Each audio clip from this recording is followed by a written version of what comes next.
나는 진짜 그리스도인인가 9번째 시간입니다. 여러분 9번이나 설교를 들었습니다. 그러면은 1시간씩 설교를 들었다면은 9시간을 설교를 들은 거죠.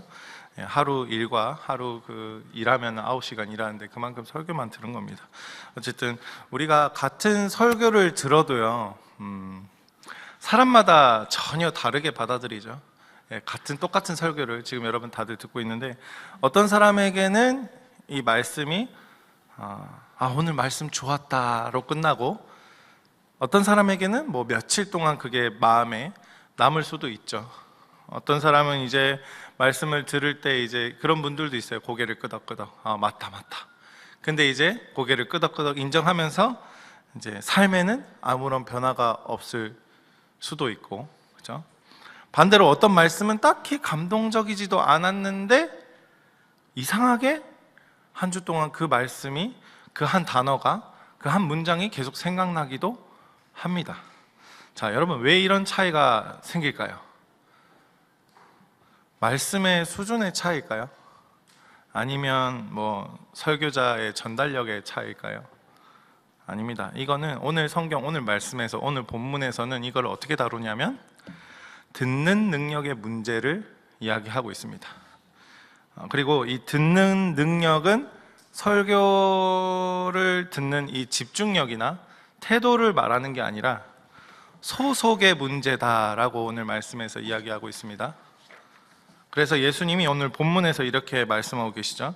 하나님께 속한 자는 하나님의 말씀을 듣는다. 예수님이 말씀하신 겁니다.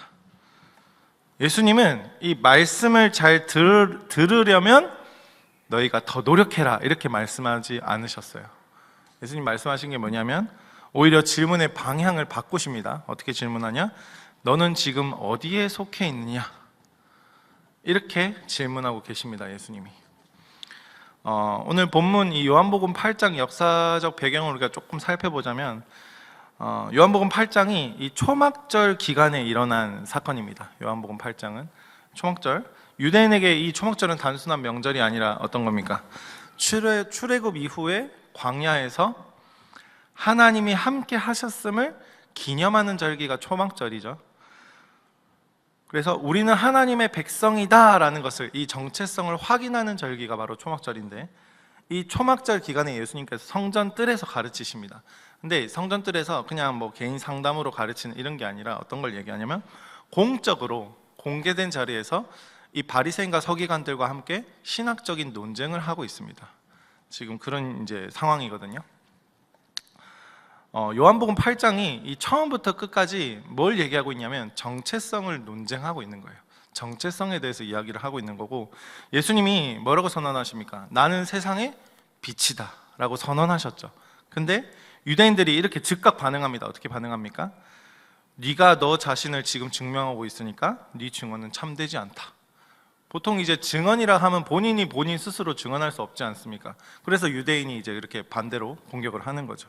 문제는 뭐냐면 이 유대인들이 문제 삼는 거는 예수님의 말씀의 내용을 문제 삼는 게 아니라 예수님의 그 자격 자체를 문제 삼고 있는 거예요. 그러니까 예수님 자체를 거부하고 있는 거죠. 그래서 대화는 어떻게 흘러가고 있냐면 유대인들이 말하는 것은 자기들은 아브라함의 자손이다. 우리는 종이 된 적이 없다. 하나님이 우리 아버지다. 이렇게 유대인들이 이야기하고 있는 겁니다. 내가 믿는 그 하나님이 우리 아버지인데 너는 누구냐? 이러고 있는 겁니다. 예수님한테. 이게 이제 이 말이 이 유대인들의 그 말만 들어보면은 신앙 고백처럼 들리는데 뭐냐면 사실은 자기 확신을 이렇게 선언하고 있는 거예요. 유대인들이 예수님 앞에서. 예수님이 어떻게 반응을 하시냐? 그들의 말을 부정하진 않으세요. 예수님이 부정하지 않으시고 그들이 아브라함의 자손이라는 이 혈통적 사실 이 자체는 인정을 합니다.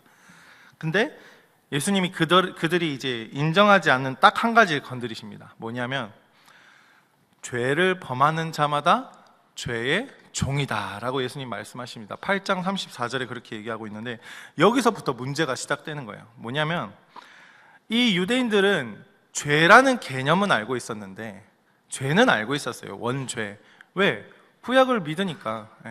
죄인이라는 건 압니다. 근데 자기 자신들 안에 남아있는 이 죄성에 대해서 받아들이지 않았다라는 거예요. 그들 안에 남아있는 그 죄성에 대해서. 그들이 하고 있었던 건 뭐냐면 이 죄를 본인 스스로 해결하려고 많이 애를 썼다라는 겁니다. 그래서 이제 율법이 몇 가지입니까? 613가지인데 그 613가지의 율법을 하루하루 매일마다 매 순간마다 화살 관역에 십점을 맞추는 것처럼 매일마다 지키려고 했었다라는 거예요. 소용이 있습니까? 없습니까?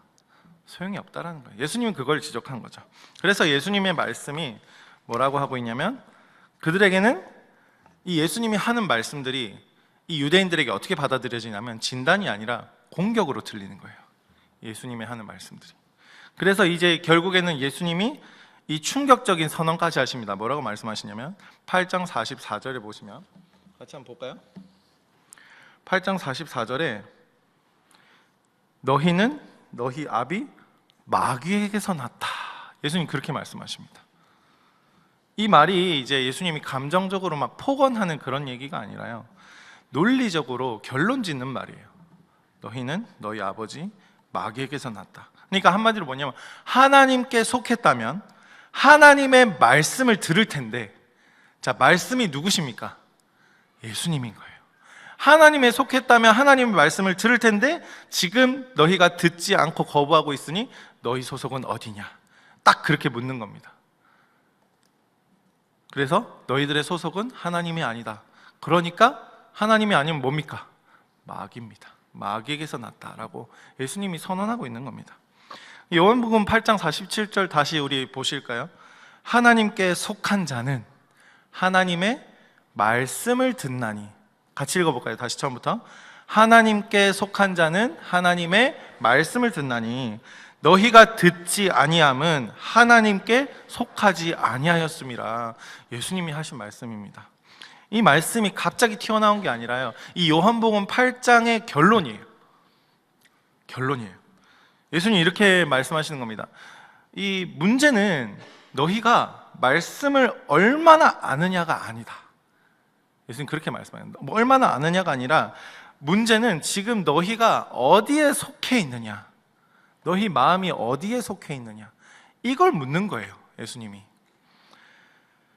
이 지점에서 우리 각자에게 한번 물어봅시다. 나는, 스스로에게 묻는 겁니다. 옆에 있는 분들에게 묻지 마세요. 나는 지금 누구 안에 속해 있는가? 여러분들 어떠십니까? 오늘 말씀이 이 신앙, 우리 개인의 신앙 안에서 말씀 앞에서 우리의 개인의 신앙을 좀 점검하는 시간이 되었으면 좋겠어요.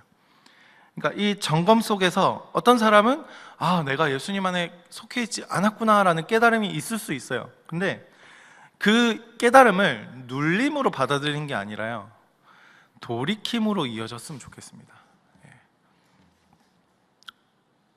아무도 아멘을 안 하시네. 자, 괜찮습니다.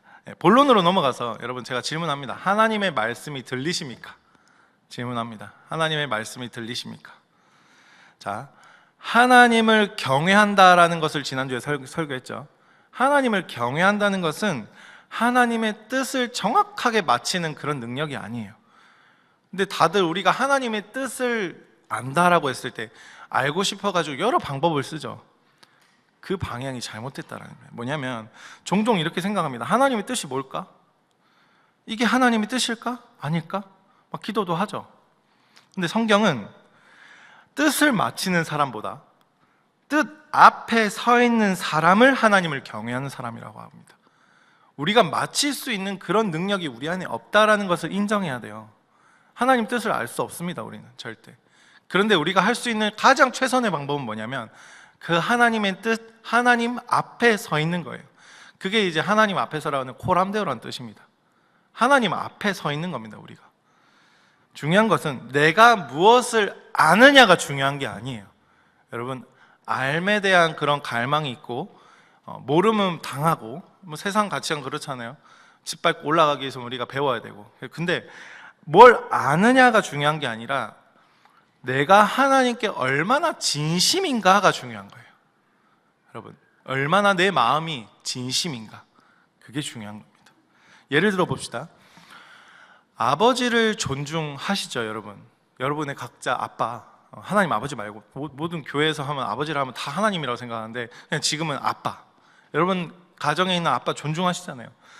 그 아버지를 존중하는 자녀는 아버지의 말에 대해서 분석하지 않아요. 어떻게 합니까? 이 말의 숨은 의도가 뭐지? 막 이렇게 생각 안 합니다. 아버지가 말씀하시면은 아버지를 존중하는 자녀라면 그냥 귀를 기울여요. 이해가 되세요? 어려운 거 아니죠? 귀를 기울입니다. 마찬가지입니다. 하나님을 경외하는 사람은 하나님의 말씀을 평가하지 않습니다. 말씀 앞에서 자신이 평가받습니다. 이해가 되세요? 그래서 하나님을 경외하는 사람에게는 반드시 두 가지가 나타납니다. 뭐냐면 첫 번째는 말씀을 주의 깊게 듣습니다. 우리가 아버지를 존중할 때 그 아버지의 말씀을 주의 깊게 듣는 것과 마찬가지입니다. 하물며 학교 다닐 때 학교 선생님에게도 말씀에 존중하지 않습니까? 귀 기울이지 않습니까? 근데 우리가 이해가 되지 않아도 선생님 말씀에 잘 들어야겠죠. 하나님도 마찬가지고 아버지도 마찬가지인 거예요. 두 번째는 뭐냐면 그 말씀에 순종하려고 해요. 여기서 중요한 전환점이 하나가 있는데 사람들은 종종 이 하나님 음성 듣는 방법에 대해서 좀 집착하는 것 같아요. 하나님 음성 듣는 방법, 여러분 하나님 음성 듣는 방법을 알려준다 그러면 가가지고 듣고 싶죠? 별로 관심 없으세요? 네. 교회에 나와가지고 하나님 음성 듣는 방법 알려준다 하면은 막 눈 동그래지지 않습니까? 뭐 이런 얘기 들은 적 있으지 않으세요? 뭐 기도하다가 음성을 들었어요. 이런 얘기 누군가에게 들은 적 없어요? 하나님이 이렇게 하라고 하셨어요. 여러분들 누가 그런 얘기 한 적 없습니까? 자, 하나님에게 집중했고 하나님에게 내 감정이 진심이기 때문에 그런 얘기를 할 수 있습니다. 근데 그 말을 들으면 뭔가 그 사람이 뭔가 신령해 보이고 신앙이 좋아 보이죠. 근데 신학적으로는 진짜 위험한 상태입니다. 그게 굉장히 위험한 상태예요. 기독교는요, 성경이라는 이 완성된 특별 계시 위에 서 있는 종교예요. 기독교라 함은. 그래서 하나님은 더 이상 새로운 계시를 주시지 않으세요. 말씀으로 계시가 끝난 겁니다. 우리는 이 성령님의 음성을 들었다 했을 때 말씀으로 우리가 점검받아야 되는 거예요. 그러니까 성령님은 우리에게 새로운 말씀을 주시는 분이 아니라요, 이미 주신 말씀을 깨닫게 하시는 분이 성령님이다라는 겁니다. 이걸 분명하게 아셔야 돼요. 그래서 성경과 무관한 생각을 하나님의 음성이라고 착각하고 그렇게 부르는 순간 우리는 하나님을 내 선택을 승인해주는 존재로 격화시키는 거예요. 이해가 되십니까? 내 선택을 하나님께 승인받는 거예요. 우리가 막 음성을 들었다 했을 때 위험한 겁니다. 이게 지나치게 되면 어디까지 가냐면 짜장면이냐 짬뽕이냐까지 하나님께 묻습니다. 여러분들 웃으라고 하고 있는 얘기인데 분위기 이래가지고 됩니까? 진짜 그렇다니까요. 짜장면을 먹을 것인가 짬뽕을 먹을 것인가 뭐 그런 거 있잖아요. 어디 뭐 이렇게 뭐 예를 들어서 셀에서 뭐 비전 트립을 갖다 칩시다. 그러면은 오른쪽으로 가야 됩니까 왼쪽으로 가야 됩니까 묻지 않습니까? 기도하고 같이 막 저는 부전전도여행 갔을 때 그런 거 막 같이 막 의논하고 그랬거든요. 이거 하나님의 뜻이구나 이러면서. 물론 이걸 정죄하고자 하는 말이 아니에요. 그러니까 뭐냐면 선택 중에 우리가 하는 선택들이 하나님께 묻는 것 자체가 잘못되었다는 말이 아니라 하나님께 묻는 그 우리의 태도와 이 자세를 하나님이 보시고 기뻐하실 뿐이지. 잘 들으셔야 돼요. 기도하는 마음으로 묻고 하는 그 결정들이 마치 하나님의 뜻이다라고 생각하는 그게 위험하다라는 거예요. 그러니까 우리가 묻고 하는 그 질문 자체는 좋은 거예요. 하나님께 묻고 하나님께 계속 물어가는 과정들, 하나님이 그 물어보는 그 마음을 기뻐하시는 것 뿐이지 뭔가 우리가 묻고 난 다음에 선택하는 것이 하나님의 뜻이다, 이게 잘못됐다라는 거예요. 하나님의 뜻일지 아닐지 우리는 모릅니다.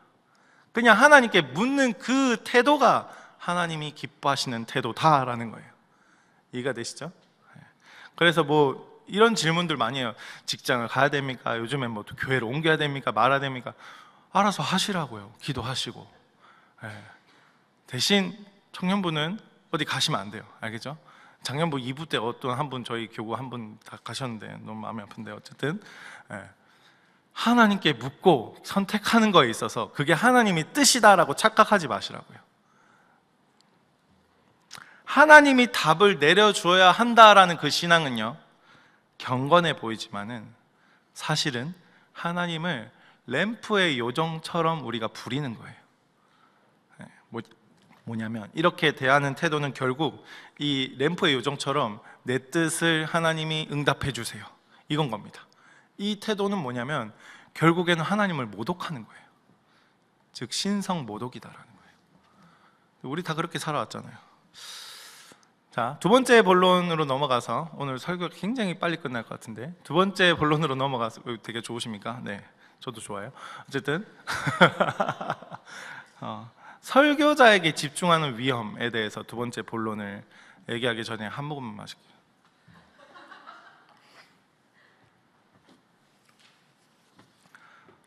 금요일 날 설교하다가 기도하다가 막 목이 쉬어가지고 나가가지고 다행히 하루 만에 낫고, 어제 사전 답사, 초등이부 사전 답사를 갔다 왔는데 또 다리가 막 아프고 막, 근데 또 회복되고 막 아프고 회복되고 계속 그러고 있습니다. 어쨌든 자, 두 번째 본론, 설교자에게 집중하는 위험이 무슨 말이냐 좀 잘 들어보시면 좋을 것 같은데, 우리가 하나님의 말씀을 들을 때 조심해야 할 것이 또 하나 있는데 뭐냐면 사람에게 끌리는 거예요. 사람에게 끌리는 신앙을 조심하셔야 돼요. 무슨 말이냐? 예수님 당시에도 그랬어요. 예수님이 산상수훈에서 그 말씀을 전하실 때 예수님의 그 가르침에 권세가 있다라고 하면서, 예수님 하나님이시잖아요. 하나님이시니까 얼마나 말씀을 잘하셨겠어요. 그죠? 아브라함 카이퍼 같은 사람보다, 아브라함 카이퍼가 예수님의 제자니까, 어쨌든 우리도 다 예수님의 제자고, 그 모든 지구에 있는 사람보다 말씀을 완전 탁월하게 확실하게 잘하셨겠죠. 그 말씀을 딱 들은 이스라엘 백성들이 어떻게 반응했냐면, 이 가르침에 권세가 있구나, 우와, 이 사람의 언변, 이 사람의 말 완전 놀랍다, 어떤 선지자보다 더 놀라운 이 진리를 선포하는구나, 이래가지고 예수님을 따라갑니다. 근데 중요한 거는 그분을 메시아로 받아들이지 않았어요. 무슨 말이냐? 오늘도 마찬가지입니다.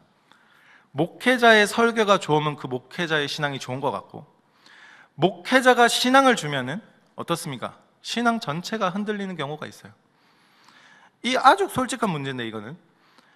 그리고 내가 흔들린다라는 것을 인정하기도 어려워요. 인지하기도 어렵고, 이런 얘기를 할 수도 있습니다. 나는 하나님을 믿었지 사람을 보고 믿은 적이 없어 라고 말할 수 있는데, 이렇게 말하고 싶기도 하겠죠. 근데 누군가의 말 한마디에 그 신앙의 온도가 확 달라진다면 이미 방향이 어긋난 겁니다. 여러분, 누군가가 여러분에게 어떠한 공격이나 말을 한다고 해서 여러분의 신앙의 방향, 그 신앙의 온도가 살짝 달라진다면 그거는 하나님을 믿는 게 아니라 사람을 믿는 거예요. 사람을 보고 하는 신앙은요, 그 사람의, 내가 보고 있는 사람의 실패 앞에 반드시 무너지게 되어 있습니다. 그리고 그 상처는 특히 이제 중직자나 특히 어른들이면 그 무너짐에 본인만 무너지는 게 아니라 공동체 전체가 흔들려요. 본인의 흔들림 자체가 본인의 흔들림으로 끝나지 않는다라는 거예요. 이 문제는요, 여러분 개인의 의지로 해결되지 않아요, 절대. 오직 그 사람의 마음 안에 성령님이 찾아오셔가지고 성령님께서 빛을 비추셔야 가능한 일이에요. 변할 수 있어요. 사람의 힘으로는 절대 안 됩니다. 자, 마지막 본론 세 번째입니다. 아직 30분인데. 네. 네. 뭐 빨리 끝나도 좋잖아요. 네. 본론 세 번째 뭐냐면, 말씀을 감정으로만 받는 거예요. 막 감정으로만 말씀을. 이게 사람은요, 말씀을 이게 바르게 듣지 않아도 우리가 울 수도 있고요, 감동받을 수도 있어요, 두려워할 수도 있어요. 이 성경에 많은 근거들이 나오는데 예화도 나옵니다. 말씀을 듣다가 눈물이 나는 경우 있죠. 기도하다가 눈물이 나고 찬양하다가 눈물이 나는 경우 있죠. 우리 마음이 뭉클해지는 거, 뭔가 순간적으로 죄송한 마음이 들기도 하고, 그런 것들이 그 자체가 나쁘다라는 게 아니에요. 저는 중요한 사실 하나 있는데 뭐냐면 그 반응이 그 사람의 믿음을 증명하는 건 아니에요. 이해가 되세요? 그 올라오는 반응들, 보여지는 반응들이 그 사람의 믿음을 반영하고 있지 않다라는 거예요. 물론 믿음이 있는 사람이 그 반응이 나올 수 있습니다. 근데 그 반응 자체가 이 사람의 믿음을 증명하지는 않는다. 네, 이해가 되시죠? 말씀을 듣고 우리가 두려워하는 이유가 하나님에 대한 경외가 아니라 벌 받을까봐 라면은 어떻습니까? 그 두려움이라는 것은 신앙이 아니다라는 거예요. 이게 어떤 청년이 예를 들어서, 누굴 말하는 게 아니라 어떤 청년이 예를 들어서 설교를 듣다가 이 죄라는 것에 대한 말씀을 듣고 갑자기 마음이 무거워졌어요. 죄를 얘기하니까 갑자기 마음이 무거워져서 요즘 내가 신앙생활을 너무 대충 한 것 같아. 너무 내가 해이해졌어. 내 맘대로 살았네. 이런 것들이 이제 깨닫는데, 동시에 그 깨달음 안에서 어떤 마음까지 올라오냐면, 그래서 내가 벌 받는 거 아니야? 이렇다면, 이 마음까지 든다면, 그래서 이제 그 벌 받는 거 아니야 라는 생각 때문에 기도가, 이제 예배가 끝나고 기도를 더 열심히 합니다. 그 한 주 동안 더 열심히 삽니다. 말씀을 더 잘 지키겠다고 다짐을 합니다. 자, 표면적으로 봤을 때 어떻습니까? 열심히 있는 청년이죠. 그죠?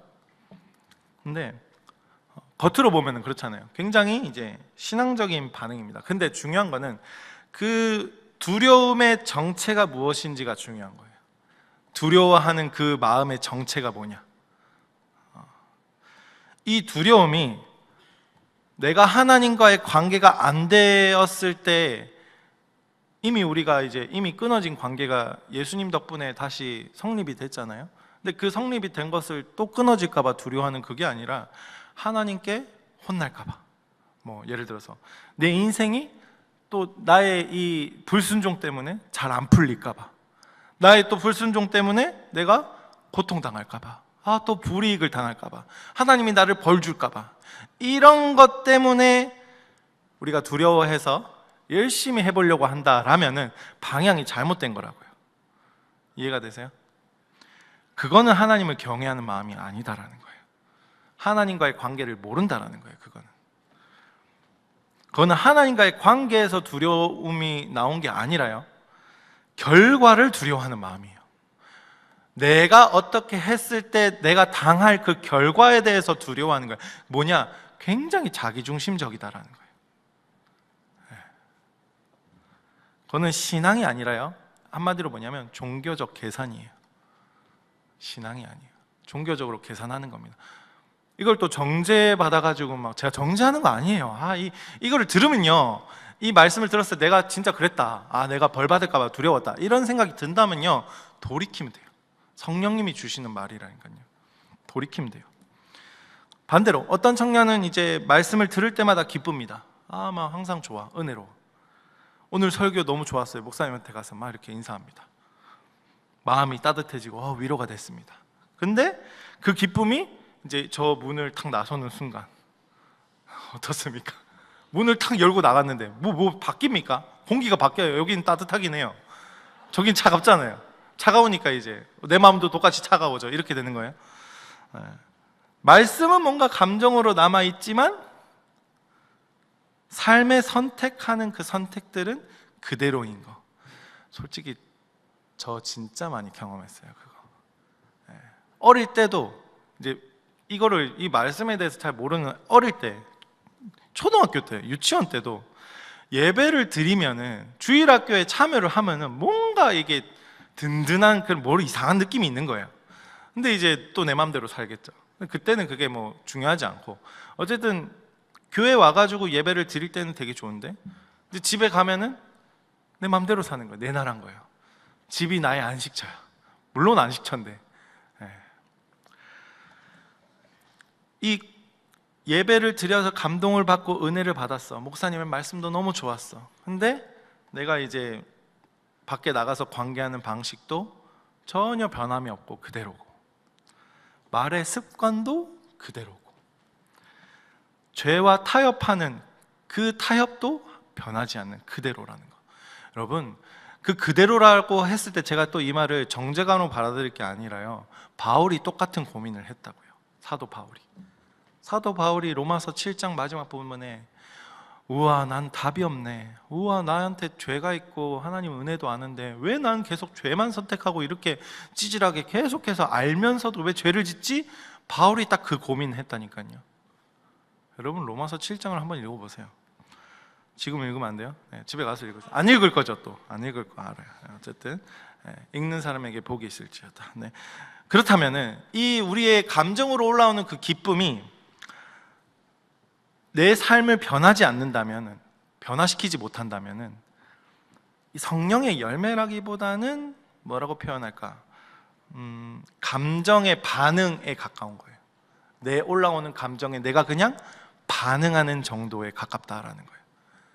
우리의 감정에 너무 치우쳐져 있는 상태다라는 거죠. 성경은 이 말씀을 우리가 받아들였을 때 나에게 올라오는 감동이 반드시 이 인격을 향해 흘러가야 된다라고 말하고 있어요. 그러니까 말씀을 깨달았다면은 우리의 인격이 변하는 거예요. 제가 몇 명 사람들을 만나보면서 와, 이 사람이 5년 전에 완전 눈빛이 동태라고 하면 좀 비하하는 것 같은데, 아무튼 뭐라 표현해야 될까요? 시선이, 눈빛이 뭔가 무서웠는데 이게 5년 뒤에 사람이 바뀐 거예요. 대화를 하는데 대화가 되는 거예요. 뭡니까? 인격이 변한 거죠. 네. 그런 사람이 있어요. 네. 청년도 그런 청년이 있고, 저를 드럽게 속삭이던 청년 한 명이 눈빛이 변했더라고요. 와, 깜짝 놀랐습니다. 하나님이 그렇게 일하시기도 하더라고요. 그래서 저는 항상 희망을 품고 있습니다. 누구에게? 하나님에게 희망을 품는 거예요. 우리가 말씀을 듣고 기뻐하지만 우리의 그 기쁨이 나의 삶을 변화시키지 못한다면 그것도 역시 참된 신앙이 아니에요. 성경은 분명히 말합니다. 믿음이 먼저고 반응은 뭡니까 이거? 반응은 그 다음이다. 믿음이 먼저인 거예요. 우리는 근데 반응부터 하려 하잖아요. 그죠? 행위가 아니라 마음이 먼저인 거예요. 마음은 그냥 느껴져요. 서로가 굳이 표현하지 않아도, 굳이 만나지 않아도 그냥 스쳐 지나가도 느껴져요. 그래서 이 인격을 바꾸지 못하는 감정은 신앙이 아니라 종교적인 경험일 뿐인 거예요, 여러분. 그래서 이런 나의 잘됨이나 내가 뭔가 더 거룩해지고 성숙해지고 싶다면 교회 굳이 오지 않아도 돼요. 사실은 저기 1년에 한 번씩 절 가도 돼요. 차라리 책을 많이 읽는 게 차라리 좋을 수도 있어요. 내 인격을 좋은 사람으로 변화시키기 위해서는. 그렇지 않습니까? 네. 근데 말씀이 우리의 감정을 건드렸는데 우리의 이 말씀이 우리의 인격까지 건드리지 못한다면은 그 말씀은 아직 내 안으로, 이 머리에서 가슴으로 내려오지 않았다라는 거예요. 여겨지지 않은 상태다라는 겁니다. 말씀을 듣고 눈물은 흘릴 수 있습니다. 눈물은 흘렸지만은 아직 자기 확신이 여전히 그대로라면 말씀이 우리 안에 들어오지 않았다라는 거예요. 근데 말씀의 능력이 없어서 그런 게 아닙니다, 여러분. 우리의 죄가 얼마나 무거운 것인데, 예수님이 죽으셔야 해결할 수 있는 그 무게라니까요. 결코 가볍지 않아요. 우리의 죄는 너무 가볍게 생각할 수 있는데 그 무엇보다 무겁습니다. 근데 그것을 단번에 예수님이 해결하셨다고 해가지고 가벼워진 게 아니다라는 거예요. 목숨값인 거예요. 목숨값. 말씀이 여러분 들리는 사람은요, 항상 눈에 띄는 반응을 보이는 사람이 아닙니다. 오히려 이렇게 말하는 사람이 말씀이 들린 사람일 수 있는 게 뭐냐면 이런 겁니다. 주님, 제 마음이 아직 이 말씀 앞에 완전히 열려있지 않은 것 같습니다. 이런 고백을 하는 사람이 있죠. 그래서 그 사람은 이렇게 기도할 수 있습니다. 주님, 저의 감정보다 하나님의 그 말씀이 저를 다뤄주시기를 원합니다. 내가 닫아놨던 이 문의 손잡이를 이제 양문 손잡이로 바꾸겠습니다. 누구는 이제 문이 항상 바깥에 달려 있어서 밖에서 아무나 사람이 열면은 아무나 열어가지고 소리칠 수 있는 그런 마음의 문이 있는 사람이 있는가 하면은 문의 손잡이가 나한테만 있어요. 그래서 누가 들어와도 안 들어와요. 그런 사람이 있는가 하면은 이제는 내가 닫아서 고리를 잠글 수도 있고 바깥에서 열 수도 있고 그런 우리의 마음 상태로 변화되어야 될 줄 믿습니다. 그래서 하나님 앞에 이러는 겁니다. 하나님이 이제 문고리 손잡이를 밖에도 달겠습니다. 아니면 밖에만 달려있는 문고리 손잡이를 안에도 내가 달겠습니다. 이렇게 우리가 기도할 수 있는 겁니다. 그리고 이 고백이 시작될 때 말씀이 감정을 넘어서 삶을 움직이게 됩니다. 여러분, 삶이 변한다는 것은 여러분의 삶이 윤택해진다 이런 개념이 아니라 내가 삶을 바라보는 지금 상황을 바라보는 시각이 변한다는 거예요. 그래서 제가 항상 말씀드리죠. 생각이 변해야 된다고. 결론입니다. 하나님께 속한 자는 반드시 듣습니다. 그래서 물 한 잔만 더 마실게요.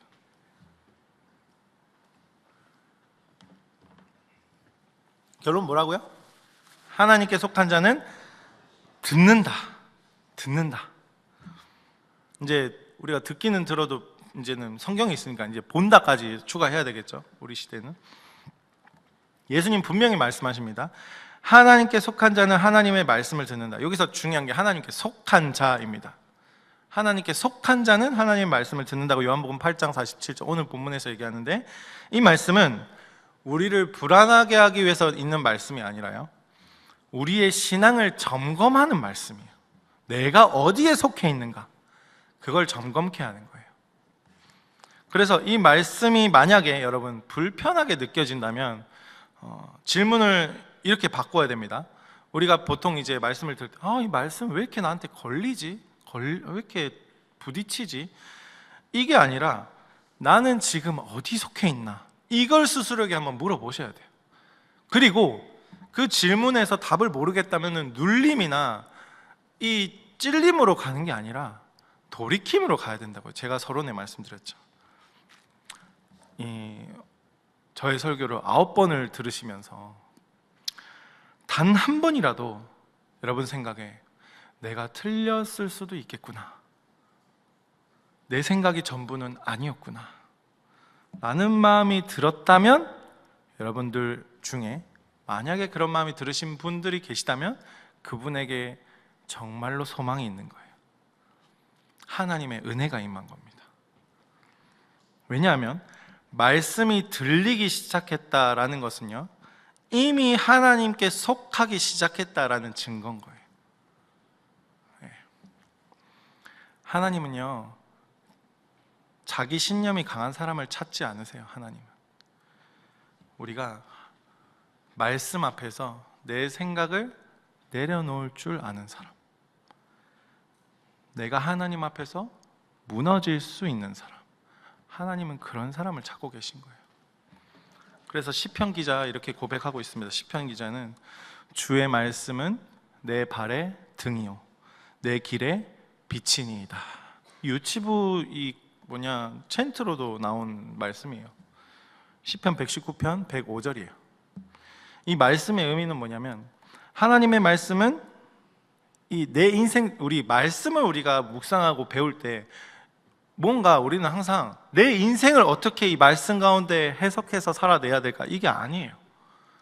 하나님의 말씀이 마치 내 인생을 전체를 다 보여주는 그런 서치라이트, 그런 게 아니라는 거예요. 뭐냐면 이 말씀, 주의 말씀은 내 발의 등이요 내 발 앞에 등이라는 거예요. 그럼 무슨 말이냐, 내 발의 등이라는 말은 지금 내가 딛고 있는 그 바로 한 걸음을 비춰준다라는 거예요. 내가 오늘 하루를, 내일 하루를 어떻게 살아가야 될까, 지금 오늘 하루를 내가 어떻게 살아가야 될까, 그걸 보여주는 등이라는 거예요. 그게 주의 말씀이다라는 거예요. 내 길의 빛이라는 말은 앞날 전체를 설명해 주는 게 아니라요, 오늘 걸어야 할 방향을 잃지 않게 해준다라는 의미예요. 여러분, 전체를 알고 싶으십니까? 모릅니다. 하나님 어떻게 인도하실지 모릅니다. 그런데 단 한 가지, 지금 오늘 내가 어떻게 살아야 될지를 알려주는 것이 말씀이다라는 겁니다. 즉, 하나님의 말씀이 들리는 사람은 모든 답을 다 가진 사람이 아니라요, 어디로 가야 할지를 놓치지 않는 사람이 하나님 말씀이 들리는 사람인 거예요. 우리가 어디로 가야 할까? 요한복음 8장 47절과 이 시편 119편 105절은 같은 선상에서 같은 진리를 얘기하고 있는 겁니다. 하나님께 속한 사람은요, 말씀을 통해 절대 길을 잃지 않습니다. 그리고 이 우리의 고백이 지식으로만 남아있는 게 아니라 우리 청년부에 이 실제 고백이 되었으면 좋겠어요. 내가 지금 어디에 속해 있는가? 여러분 지금 어디 속해 계십니까? 청년부 속해 있잖아요. 왜 대답을 못 하십니까? 장년부입니까? 네. 여러분 어디 속해 있으십니까? 청년부죠. 이 하나님 청년부가 하나님 안에 속해 있다라고 제가 계속 말씀드리고 있어요. 왜 말씀에 괜히 찔리거나 이렇게 눌리지 마세요. 여기 앉아 있다는 것만으로도 여러분 하나님 안에 속해 있는 겁니다. 네. 지금 말씀을 듣다가 도대체 내가 어디 속해 있는 거지? 이런 생각 들으신 분 있을 수도 있어요. 제가 말씀드릴게요.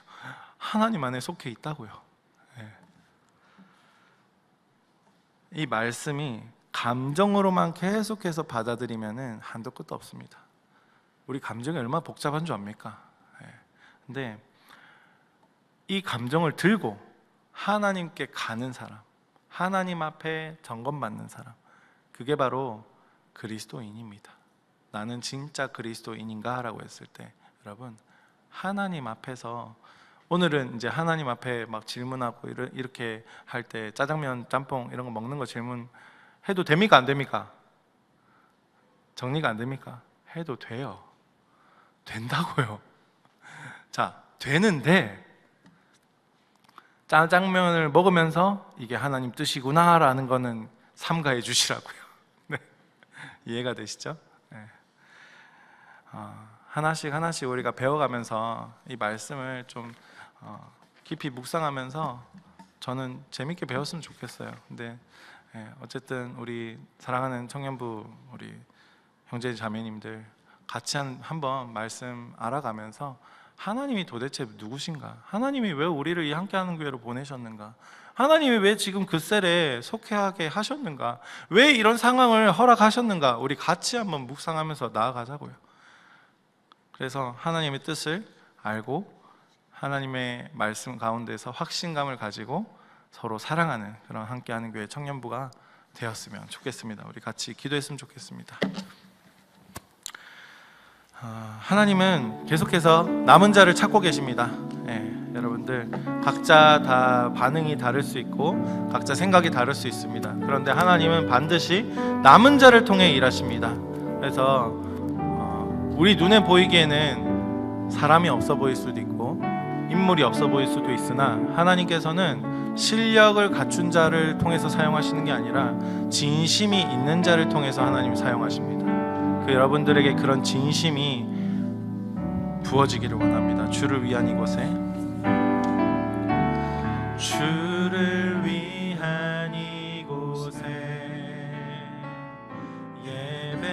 예배하는 자들 중에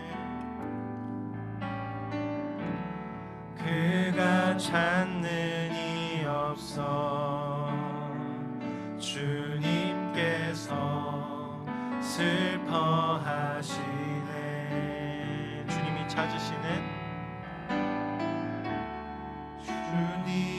찾으시는 그 한 사람 그의 배자 내가 그 사람 되길 간절히 주께 예배하네. 주 은혜로 주 은혜로 이곳에 서 있네. 주 임재에 엎드려 절하네. 그 어느 것도 난 필요 없네. 주님만 경배해. 주 은혜로 이곳에 서 있네. 주 임재에 엎드려 절하네.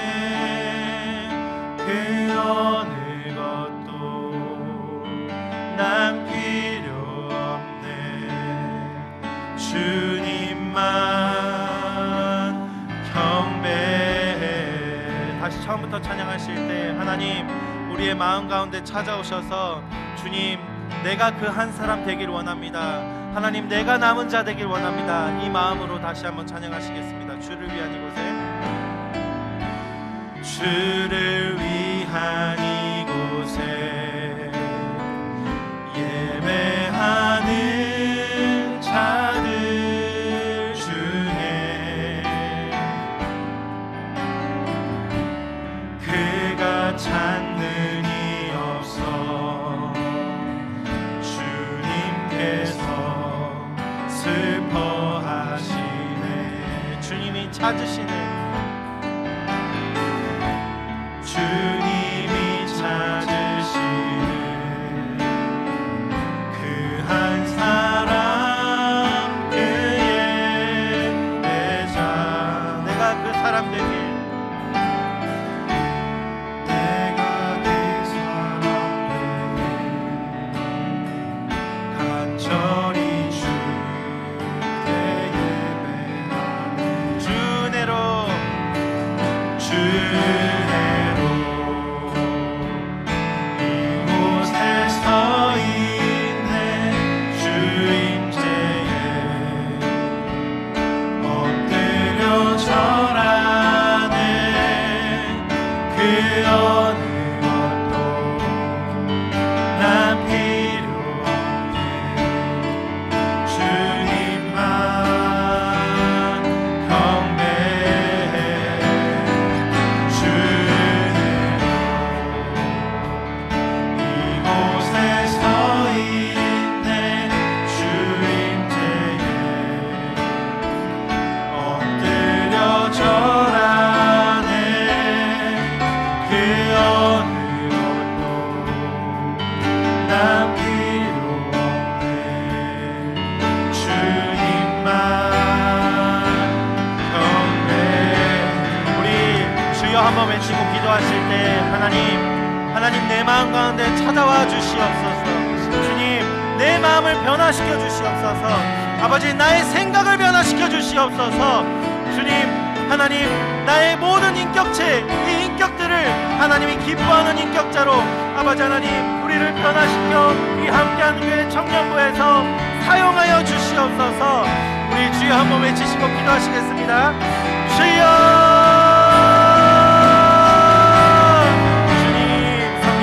찾아와 주시옵소서. 성령님 그 마음 가운데 찾아오셔서 아버지 한 사람 한 사람 마음에 찾아오셔서 기도할 바를 알지 못한 이들에게 기도의 문을 열어주시고 하나님의 뜻을 알지 못한 이들에게 하나님이 어떤 분이신지 관계가 무엇인지 하나님을 믿는다는 것이 무엇인지 주님 예수 그리스도가 나에게 어떤 존재인지 예수님이 왜 십자가에 못 박혀 죽으시고 나를 살리셨는지 주님 이 말씀 가운데 깊이 묵상할 수 있도록 성령님 아버지 은혜를 더하여 주시옵소서. 성령의 조명을 비춰주시옵소서. 한 사람 한 사람 머리 위에 기름 부어주시옵소서. 하나님이 친히 안서여 주시옵소서. 주여 우리에게 아버지 이 상황을 허락하신 주님 하나님께 묻게 하시고 하나님 앞에 아버지 우리가 응답받게 하시고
한 주를 각자의 마음대로, 각자의 소견에 오른 대로 살다가 그래도 우리가 함께 이 자리에 모였습니다. 하나님께 돌아갑시다. 여호와께 돌아갑시다.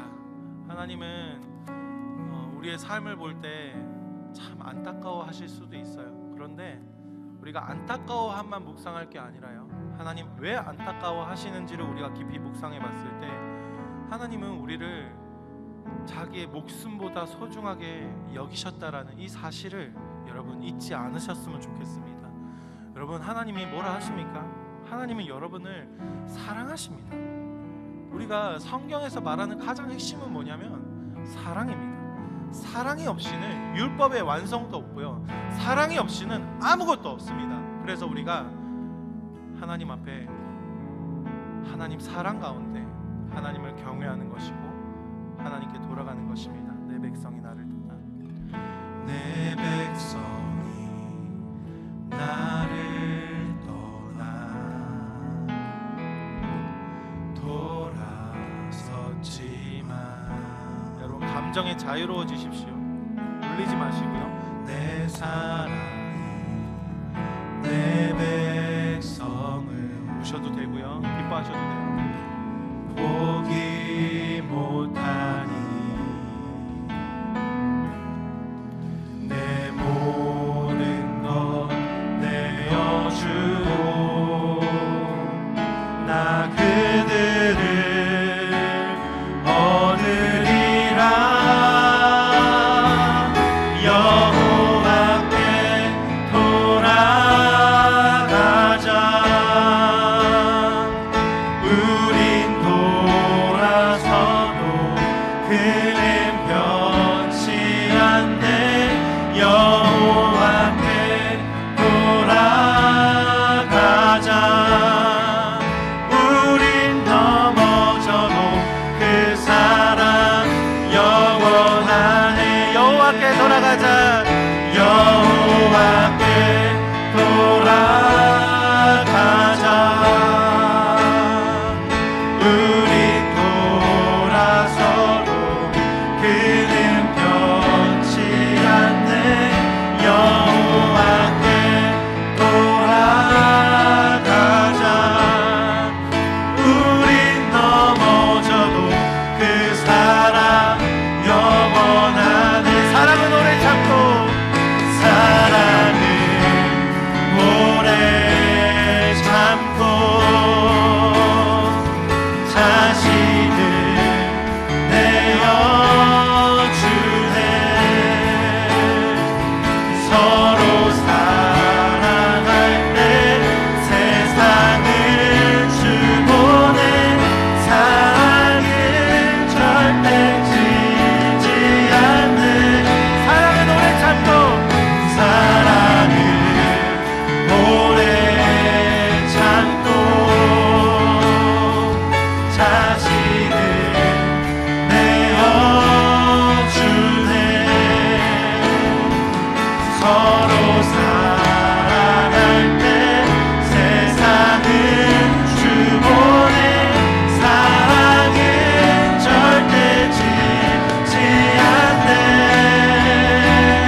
예수님을 만난 사람은 새롭게 눈뜨고 예수님을 아는 사람은 그 말씀을 듣습니다.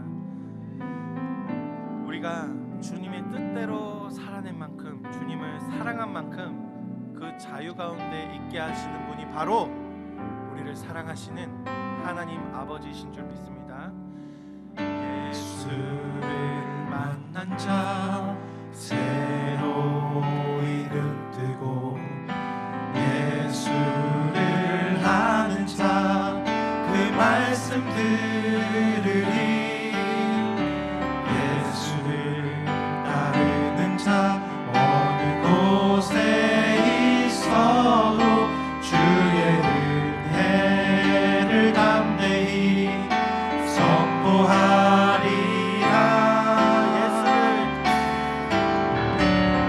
예수를 만난 자 새로이 눈뜨고 예수를 아는 자 그 말씀 들으리.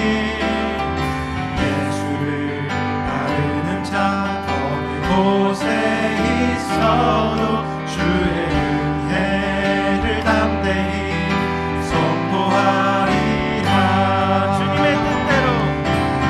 주님의 뜻대로 살아낸 만큼 자유를 얻으리. 살아낸 만큼 예수의 마음으로 사랑한 만큼 평안을 얻으리. 사랑한 만큼. 다시 처음부터 하실 건데 옆에 있는 분들 한번 바라보실까요? 불편하더라도 얼굴을 보시고 서로를 축복하는 마음. 우리가 같은 예수를 알고 있습니다. 우리가 같은 예수를 믿고 있습니다. 우리가 주님의 뜻대로 살아낸 만큼, 사랑한 만큼 평화를 얻을 것입니다. 상대방을 축복하는 마음으로 같이 처음부터 찬양하겠습니다. 예수를 만난 자 새로이 눈뜨고 예수를 아는 자 그 말씀 들으리. 예수를 따르는 자 어느 곳에 있어도 주의 은혜를 담대히 선포하리라. 예수를 만난 자 새로이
소리로 말해보겠습니다. 평화 평화로다. 평화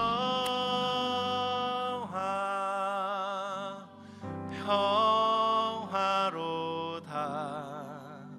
하늘 위에서 내려오네.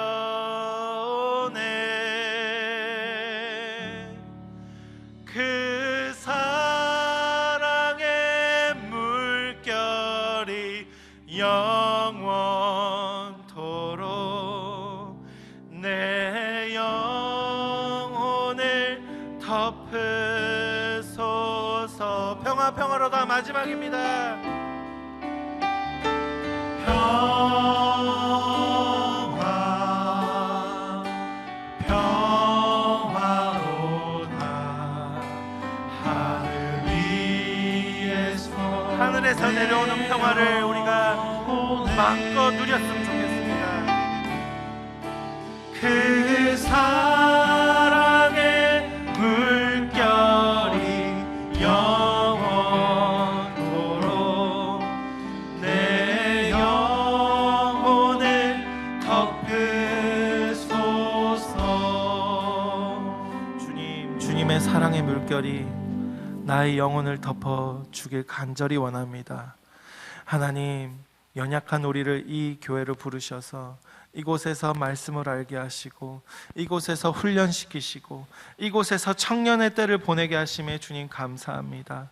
하나님 말씀 안에서, 하나님 안에서, 이 공동체 안에서 우리가 평안을 누리고 평안을 누릴 수 있도록, 평화를 누릴 수 있도록 주님께서 한 사람 한 사람 마음 가운데 찾아오셔서 일하여 주시고 힘 주시고 확신감을 주시옵소서.